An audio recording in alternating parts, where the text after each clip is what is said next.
Hello, ladies and gentlemen. I am the Useless Writer, and I bid thee welcome. It has been some time since I last talked to you about my work, a little longer than I had intended, if I'm being honest. However, I am here now, and I want to talk to you once more about one of the stories I've been working on, Tales of a Crimson Rose. This time, I want to talk to you about the main character, Annerose Butler. So to begin with, Annerose, or Rose, as she shall henceforth be known, is a young woman from a wealthy family. This choice probably seems a bit odd at first blush, to have her be from a more privileged background, but I wanted to avoid the more typical everyman background, which may not be the most marketable position to take, but I wanted to try something a little bit different.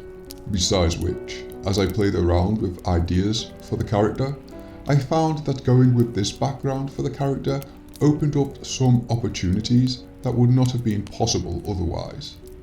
These are story elements that will appear in the main story, and I don't want to spoil them, but there are parts of Rose's backstory that wouldn't make much sense for a more typical everyman hero.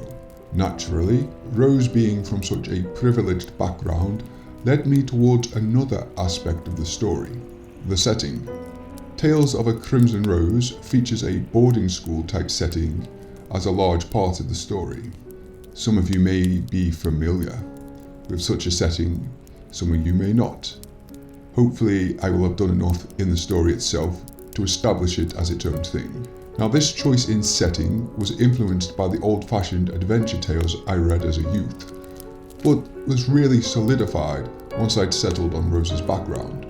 It just fit together far too well for me to ignore it.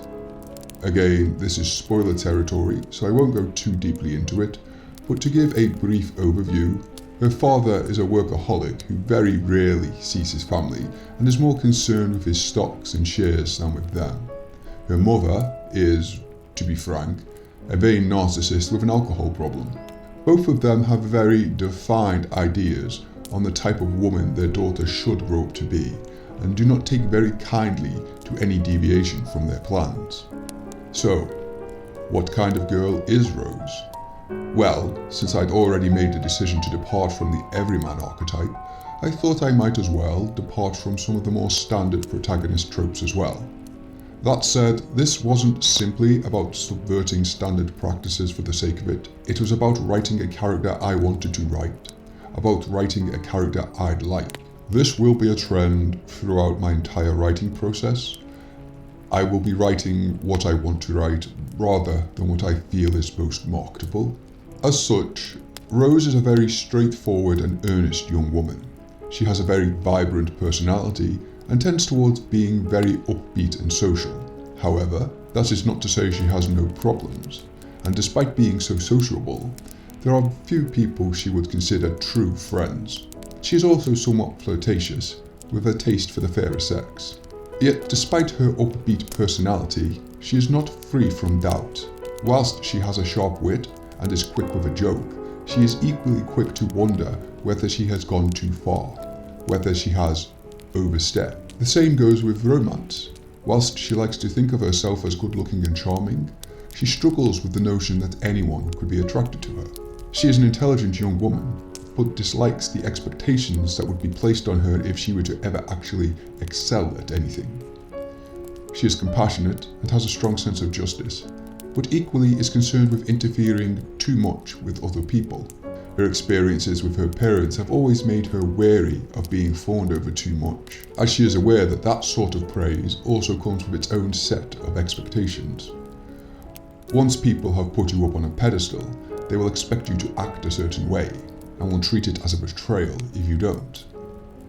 I wish I could say that all these traits were meticulously designed, but they really came to me as I wrote my earliest drafts, or the short stories I wrote to experiment with the character.